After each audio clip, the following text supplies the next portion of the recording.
अस्सलाम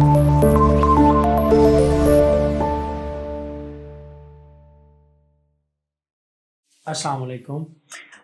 मैं आपका केमिस्ट्री टीचर मोहम्मद अब्दुल्ला ज़िया। आज जो हमने लेक्चर स्टडी करना है वो है चैप्टर नंबर 6 का important long question born-Haber cycle.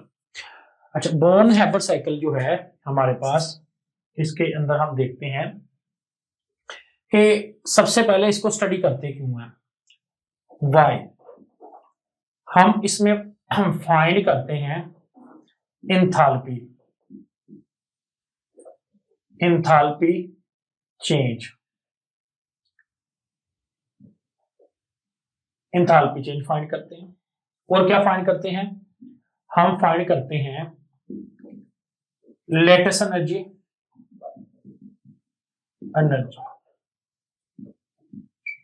हम इसके अंदर फाइंड करते हैं energy of the ionic compound, energy of ionic compound. इसके अलावा बोर्न-हैबर साइकिल बेसिकली क्या है, it is application of Hess's law, it is application of Hess's law.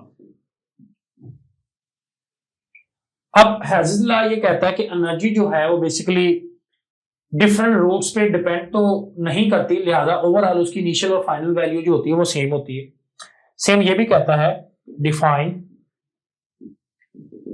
किसको, born-Haber cycle.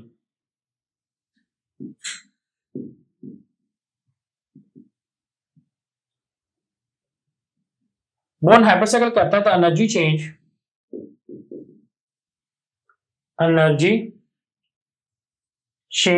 In cycle is zero, energy change cycle में zero रहती। कैसे? अब example के तौर पे सबसे पहले हम नंबर 1 एक चीज हम फाइंड करते हैं। मैं यहां पे आपके सामने एक फार्मूला लिखता हूं। फार्मूला हमारे पास ये है, delta H F is equal to delta H L plus delta H X. ठीक है, ये एक आपने फार्मूला याद करना है। अब इस फार्मूले में सबसे पहले मैं delta H L lattice energy, अब delta H L lattice energy ये हम फाइंड करते हैं। अब लेटेस्ट एनर्जी जो होती है उसका ये है कि Na positive plus chlorine negative दोनों गैसेस में, तो NaCl बनता है जो कि सॉलिड है। एनर्जी -787 किलो जूल पर मोल। इस एनर्जी को आप यहां लिख दें -787। अब ये बेसिकली लेटेस्ट एनर्जी हमने जो फाइंड की है, जो कि हमारे पास यहां पे तीनों एनर्जी मौजूद है, लेटेस्ट एनर्जी भी और उसके अलावा एनर्जी ऑफ फॉर्मेशन भी। अब यहां पे सेकंड चीज जो हमने फाइंड करनी है वो है enthalpy of formation, enthalpy of formation. ये जो हमने ऊपर लेटेस्ट एनर्जी लिखा है इसको एंथैल्पी ऑफ लेटेस्ट एनर्जी भी कहते हैं, या एंथैल्पी जो बेसिकली आयंस की एनर्जी है हम उसको भी कह सकते हैं। अब यहां पे एंथैल्पी ऑफ फॉर्मेशन का जो हमारे पास एनर्जी है डेल्टा एच एफ, वो कितनी है, -411 किलो जूल पर मोल। अब ये एनर्जी कहां से आ गई, ये एनर्जी हमने फाइंड की है बाय कैलोरीमीटर, ये हमने कैलोरीमीटर से फाइंड किया। यानी कैलोरीमीटर के अंदर बेसिकली हमने एक टॉपिक पढ़ा है ग्लास कैलोरीमीटर, अगर आप उसको जाकर स्टडी करें तो आपको आइडिया हो जाएगा कैलोरीमीटर से कैसे फाइंड की जाती है। तो हम इसको लिखते हैं यहां पे -411। अब हमारे पास एक रहेगी delta H x. Delta H x जो होती है वो बेसिकली 4 एनर्जी पे डिपेंड करती है, delta H one plus delta H two plus delta H three plus delta H four. ठीक है, अब जो डेल्टा एच वन है वो क्या है, वो है बेसिकली जब सोडियम जो है वो सॉलिड से सोडियम गैस बनता है। अब ये है लैटिस एनर्जी। क्या है? Lattice energy, atomization, energy of atomization. अब एटमाइजेशन की एनर्जी है ये 108 किलो जॉल पर मोल। अब सोडियम की एटमाइजेशन एनर्जी कितनी है? 108 प्लस इसी सोडियम के गैस में अगर एक इलेक्ट्रॉन निकाल दिया जाए तो ये पॉजिटिव बन जाता है, जो कि आयोनाइजेशन है। अब इस आयोनाइजेशन की एनर्जी है 496 किलो जॉल पर मोल। 496 प्लस जो कि क्या है? सोडियम की आयोनाइजेशन। अब हमने फाइंड करना है क्लोरीन जो गैस से गैस एटम बनता है। अब हमारे पास जो क्लोरीन है इसकी जो एनर्जी है 121 किलो जॉल पर मोल है, जो कि है एटमाइजेशन। अब इसमें हम 121 लिख लेते हैं, क्लोरीन एटमाइजेशन। इसी तरह क्लोरीन में एक इलेक्ट्रॉन ऐड कर दें तो हमारे पास ये Cl नेगेटिव हो जाती है, जो कि आयोनाइजेशन है। इस आयोनाइजेशन की एनर्जी है हमारे पास -349 पर मोल।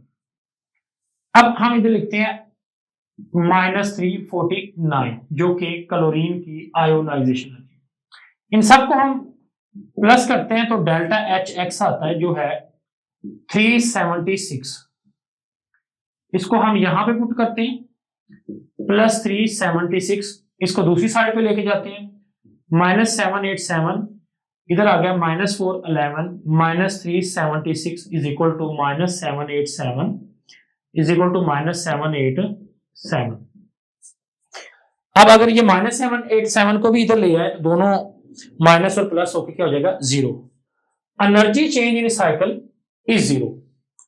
अब इसके फिजिकल स्टैंडर्ड के मुताबिक हम इसकी फिजिकल स्टेट के मुताबिक एनर्जी फाइंड करते हैं। हम ये देखते हैं नमक जो है बेसिकली जो NaCl बनता है उसमें कैसे Na सॉलिड से सॉलिड आइन, क्लोरीन भी गैस एटम से गैस आइन, फिर दोनों आपस में मिलकर क्या बनाते हैं? NaCl, जो कि बेसिकली लैटिस एनर्जी है। तो ये हम ओवरऑल प्रोसेस इसका साइकिल में चेक करेंगे। अब हमारा टॉपिक तो खत्म हो गया, इसकी सबसे मोस्ट इंपोर्टेंट थी डायग्राम। तो आपने सबसे पहले जो एनर्जी है ना Na की, जो इसमें हम एटमाइजेशन कहते हैं, यानी सोडियम की कौन सी एनर्जी? 80, एटमाइजेशन कितनी? 108। तो आपने साइन यहां पे लगाना है और एरो लगा देना है, पॉजिटिव मतलब ऊपर। सोडियम की आयोनाइजेशन है जो कि है 496, एरो फिर ऊपर लगा देना है। आपको पता है सोडियम ने यहां पे इलेक्ट्रॉन लूज कर दिया और यहां पे क्या बन गया? +1। उसके बाद हमारे पास जो क्लोरीन है Cl2 है, इसकी एनर्जी है 121, जो कि क्लोरीन बेसिकली आयन बन जाता है। Chlorine gas atom, atomization, AT हम इसे कहते हैं, एटमाइजेशन। अब इसके बाद यहां पे क्योंकि जो सोडियम है उसने एक इलेक्ट्रॉन लूज कर दिया है, वही इलेक्ट्रॉन क्लोरीन ले लेगा। क्लोरीन जो गैस एटम है वो इलेक्ट्रॉन लेके क्या बन जाएगा? Cl negative. वो कब लेगा? वो हम इस साइड पे लिखेंगे कि क्लोरीन जो है वो एक इलेक्ट्रॉन गेन करके Cl नेगेटिव जब बनता है तो एनर्जी कितनी होती है? आयोनाइजेशन क्लोरीन की, और वो है -349। ये लिखा हुआ है। अब क्योंकि सोडियम से सोडियम सॉलिड से सोडियम गैस बना, इलेक्ट्रॉन लूज किया, क्लोरीन भी जो है यहाँ पे गैस एटम बना और वो यहाँ पे क्लोरीन ने इलेक्ट्रॉन गेन कर लिया। तो ओवरऑल ये स्टेप ये हुआ कि Na पॉजिटिव और क्लोरीन नेगेटिव दोनों इलेक्ट्रॉन लूज और गेन करने के बाद क्या बन गए? NaCl solid. और इस एरो को हम मजीद नीचे और बढ़ा देंगे, जो कि क्या है? Lattice energy. अब लैटिस एनर्जी का ये एरो हमारे पास एंड पे आ जाएगा। एक एरो रह गया एंथैल्पी ऑफ फॉर्मेशन, जो हम कैलोरीमीटर से, उसका एरो भी हम नीचे। अब सारे एरो नीचे कौन से हैं? जो बेसिकली एक्सोथर्मिक है। अब इंथैल्पी डेल्टा H फॉर्मेशन भी जो है वो -411 किलो जॉल पर मोल है। बाकी के साथ भी हम यही यूनिट लिखेंगे। तो ये कंप्लीट Na जो है पॉजिटिव प्लस Cl नेगेटिव जो स्ट्रक्चर है NaCl का, ये आयोनिक कंपाउंड के मुताबिक हम स्ट्रक्चर बनाते हैं। तो यहां पे हमारे पास एक पूरा कंप्लीट लॉन्ग क्वेश्चन कंप्लीट हो गया जिसका नाम है बोर्न हैबर साइकिल। दुआ में याद रखिएगा। अल्लाह हाफिज।